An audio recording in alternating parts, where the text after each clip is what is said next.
केंद्रीय सड़क परिवहन एवं राजमार्ग मंत्री नितिन गडकरी ने पिछले कुछ वर्षों में देश भर में एक्सप्रेसवेज, नेशनल हाईवे, फ्लाईओवर और पुलों का तेजी से निर्माण करवाया है। इथेनॉल ब्लेडिंग और वैकल्पिक ईंधन से लेकर उन्हें इंफ्रास्ट्रक्चर को तेज गति देने वाले नेता के रूप में जाना जाता है।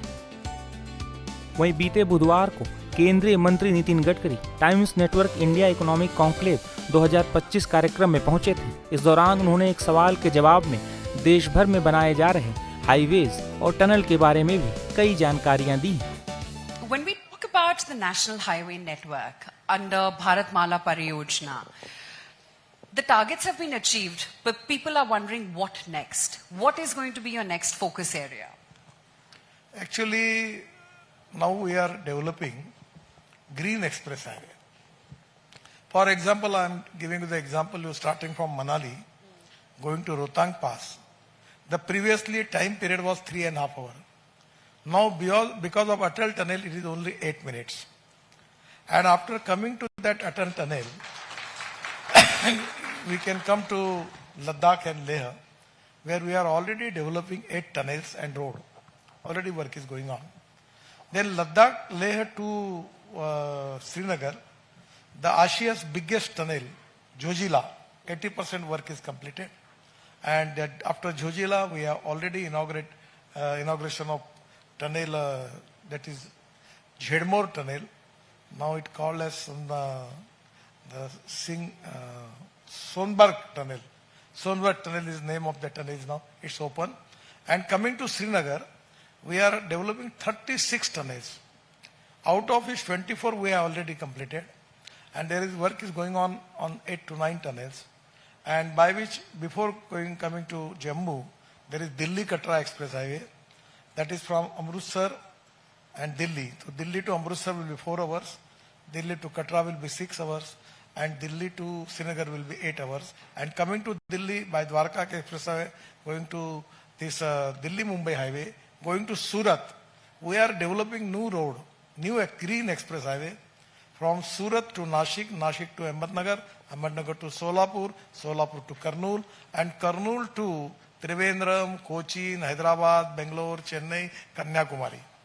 So it is going to reduce the distance between Chennai to Delhi by 320 kilometers. So this Kashmir to Kanyakumari, this is the connectivity, and that is the reason that we are developing good roads. At the same time, we are also changing the fuel. The hydrogen, we are already doing the experiment in this hotel. 4 months before I got opportunity to launch the 3 trucks of Tata on hydrogen, green hydrogen. Yes. So, because of the alternative fuel and biofuel, we are also going to reduce the cost of the fuel. I'm just giving a small example. It's very important. One of the big company, logistic company from Mumbai, Bakshi and Company, they are working in the port. They have just started electric bus, electric truck, and they are taking their container from JNPT, Kandla and Mudra port to Sonipat. And it is by that swapping technology, the electric trucks are there from China, Proton or some company, I am not remember the name exactly. But the way in which now you see how much the effect is there. 110 rupees per liter diesel, for that they have to spend only 10 rupees on electricity. So they are taking all their container from that area to Sonipat. So it is going to reduce the cost. That is very important by good roads and fuel. Ethanol, methanol, biodiesel, LNG, electric, hydrogen. By this way we are going to reduce the cost, and which is going to boost the economy. And that is exactly the need of the hour. And we have got a tremendous opportunity in the international market. And everywhere there are good possibility for Make in India and Made in India. I am very much confident about this growth. So since you're better at math than me, how many more kilometers of roads or national highways by the end of the next calendar year? Actually, our target is to make 60 kilometers per day. This is target. But now, once upon a time, we go up to 40 kilometers. Now this year, I don't know, but still we need to increase our road construction. We have 7 world record. And already also in one of the project in Andhra Pradesh now, the contractor is going to make another new world record. So the 100% we want, there is, money is not the problem. I have got tremendous Then what money. is the problem? We need to make a more improvement in the system. Because land acquisition, forest environment clearance, utility shifting, then getting clearance for all these departments, it takes some time for that. It is our responsibility to get it clearance for all these things. But where we need to make, resolve this issue as early as possible.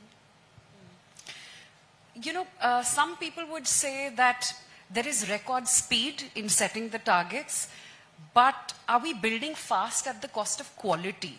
What would you want to say to your critics? Actually, this is not the correct thing. One of the problems which I am facing, that any road constructed by any state government, I don't know, but people give me the credit for that. The Samruddhi Mahamarga is constructed by government of Maharashtra, and many times in the flight people coming to me, oh Gadkari, very well done, well done. This is not my project.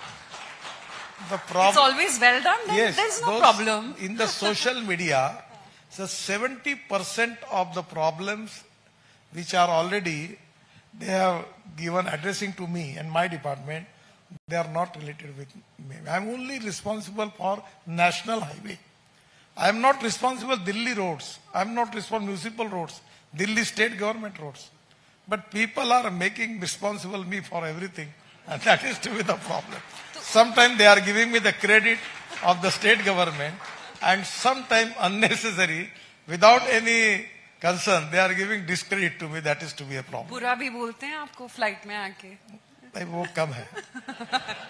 वैसे मैं एक lucky आदमी हूँ इन माई public life, कि मुझे जितने दिल से लोग अच्छा कहते हैं, और यही मेरे लिए सबसे बड़ा इंस्पिरेशन है कि पब्लिक के लिए काम करना, क्योंकि मैं ये मानता हूं कि politics is the instrument of socio economic reform, and being a minister it is my responsibility to work for the country. And when I am given, now I am working in Delhi, but now my problem is in Gurgaon we have just make Dwarka express highway, then UR2, then tunnel, the tunnel is there. Now we are connecting that tunnel to Vasant Vihar also. So everything, but still the traffic jam is there. So the capability of the Indian people to increase number of Cars. people, population and car, it is beyond my limit. I am not in position to control it. But you know, the question is, when a new road caves in, who do you blame? Do you blame the ministry, or do you blame your local contractor who's built the road? No, I am very much strict about the contractor. And now I have already world record and everything is with it. Now I decided to punish contractors and corrupt officers who are not doing quality works. I will see that. I am going to hang them. मैं उनको छोड़ूंगा नहीं. तो काम ही क्यों देना उनको? अब डर गए सब. आप किसी कॉन्ट्रैक्टर को पूछो, अब कोई बदमाशी नहीं करेगा. A huge round of applause for that. मतलब अच्छी रोड के लिए टोल रहेगा. बिल्कुल रहेगा. मैं, आप अभी नाराज मत हुई, पर एक प्रश्न मैंने पूछा था. ये होटल में मुझे बहुत बार यही प्रश्न पूछते हैं. तो मैंने पूछा, आपने इस होटल में इतना बड़ा तामझाम किया है, तो आपको पैसे तो देने पड़े होंगे. आपके पास ऑप्शन था, आप और मैं रामलीला मैदान पर बैठ जाते, 2 चेयर रखते, कैमरा फिट करते और फुकट में काम हो जाता. पर आपने अगर अच्छी जगह किया है तो यू हैव टू पे द प्राइस फॉर इट. मैं अगर एक्सप्रेस हाईवे बना रहा हूं दिल्ली से मुंबई 12 घंटे में, अभी 15 दिन के बाद दिल्ली से देहरादून 2 घंटे में, अब दिल्ली चेन्नई से बेंगलोर 2 घंटे में, मैसूर से बेंगलोर 3 घंटे लगते थे, अब 45 मिनट में. ये मेरठ टू दिल्ली 3.5 घंटे लगते थे, 45 मिनट में.